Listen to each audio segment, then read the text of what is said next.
Assalamualaikum warahmatullahi wabarakatuh. Perkenalkan, saya Lira Rifa Anajua dengan NIM A1011231058. Di sini saya akan menjelaskan mengenai tinjauan kriminologi terhadap kejahatan dengan studi kasus anak yang membunuh ayah kandung dan neneknya di Jakarta Selatan. Pada akhir tahun 2024, Indonesia dikejutkan dengan sebuah tragedi di Lebak Bulus, Jakarta Selatan, di mana seorang anak remaja berusia 14 tahun tega membunuh ayah kandung dan neneknya sendiri. Ini bukan sekedar berita kriminal biasa, melainkan sebuah anomali kriminologis. Kemudian, mengapa disebut dengan anomali? Karena profil MAS sangat jauh dengan stereotip pelaku kejahatan. Ia dikenal sebagai anak yang santun, anak yang penurut, rajin beribadah, dan tidak memiliki catatan kenakalan.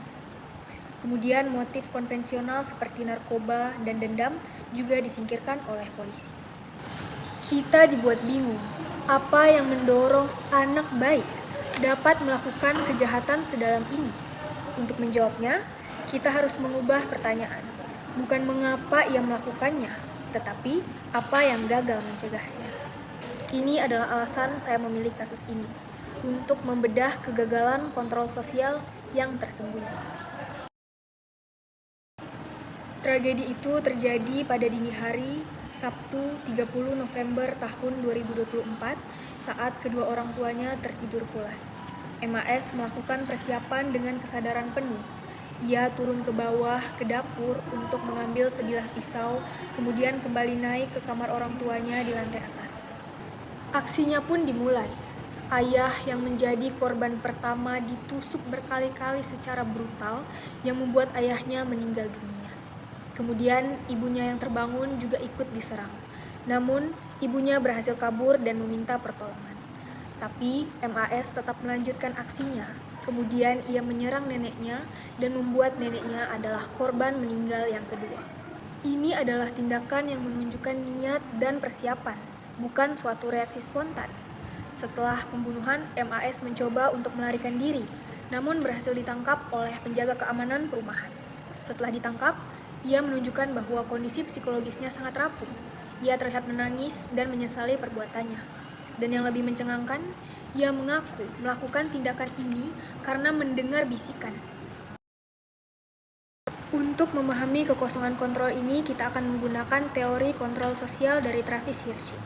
Teori ini menyatakan setiap individu memiliki potensi untuk melakukan penyimpangan, tetapi dicegah oleh 4 ikatan sosial.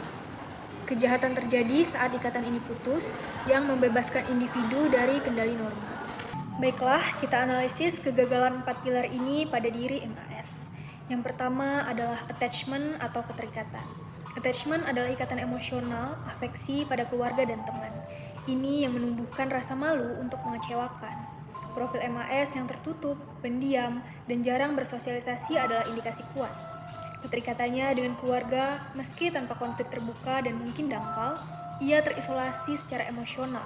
Kegagalan attachment berarti ia tidak punya saluran aman untuk membagi penderitaan internalnya. Kemudian yang kedua ada komitmen. Komitmen adalah investasi kita pada masa depan. Ia adalah rem rasional yang membuat kita enggan mengambil resiko. Statusnya sebagai siswa SMA tampak baik, tetapi kebrutalan tindakannya menghancurkan seluruh masa depannya. Ini membuktikan bahwa komitmennya sangat rapuh. Investasi rasionalnya tidak cukup kuat untuk menahan dorongan destruktif. Yang ketiga ada involvement atau keterlibatan. Involvement adalah kesibukan dalam aktivitas prososial. Rutinitas MAS yang soliter, pulang sekolah langsung ke rumah, menciptakan kekosongan.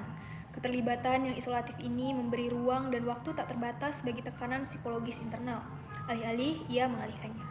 Dan yang keempat adalah belief atau kepercayaan. Belief adalah internalisasi norma moral dan hukum. Ini adalah pertahanan terakhir. Meskipun dikenal rajin beribadah, pengakuannya tentang bisikan menunjukkan keruntuhan total pada pilar ini. Di bawah tekanan psikologis yang ekstrim, sistem kepercayaannya digantikan oleh justifikasi patologis yang membenarkan tindakan amoral. Ini adalah analisis kita. Faktor psikologis atau bisikan tidak berdiri dengan sendiri, Kegagalan pada keempat pilar ikatan sosial, yaitu attachment, commitment, dan involvement dan belief, telah menciptakan kondisi keruntuhan ekstrim. Ikatan sosial yang lemah ibarat sistem imun sosial yang rusak. Bisikan itu adalah pemicu, entah itu gejala psikotik atau krisis mental lainnya. Namun, kegagalan ikatan sosiallah yang menghilangkan mekanisme penyangga. Ia tidak punya tempat untuk berlindung secara emosional. Ia tidak punya alasan rasional untuk bertahan, dan tidak punya pengalihan yang sehat. Ia sendirian melawan krisisnya, dan dalam kesunyian itu ia terlepas dari masyarakat dan membebaskannya untuk bertindak di luar kendali. Kasus MAS sebagai anak yang berkonflik dengan hukum atau kita sebut dengan ABH harus ditangani sesuai Undang-Undang Sistem Peradilan Pidana Anak atau UU SPPA, memprioritaskan rehabilitasi. Penyelesaian kasus ini dilihat dari kacamata kriminologi harus berfokus pada membangun kembali ikatan sosial yang gagal. Yang pertama dengan rehabilitasi intensif. Program ini harus mencakup terapi keluarga untuk memperbaiki attachment, kemudian konseling karir dan vokasional untuk membangun komitmen baru, serta program harian yang terstruktur untuk menguatkan involvement. Kemudian dengan melakukan intervensi kesehatan mental. Ini sangat krusial. Perawatan psikiatri dan konseling mendalam harus diberikan untuk mengatasi akar masalah mental yang meruntuhkan belief-nya. Namun, yang terpenting adalah pencegahan di tingkat masyarakat.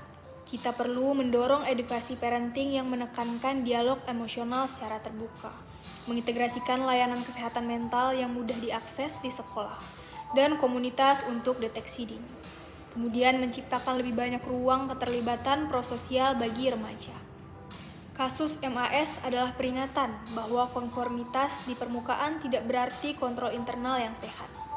Masa depan seorang anak, bahkan yang tampak baik, bergantung pada kekuatan jaring pengaman sosial di sekitarnya. Tugas kita sekarang adalah memastikan tidak ada lagi anak yang terlepas. Baiklah, itu dia penjelasan dari saya. Terima kasih sudah menyaksikan. Wassalamualaikum warahmatullahi wabarakatuh.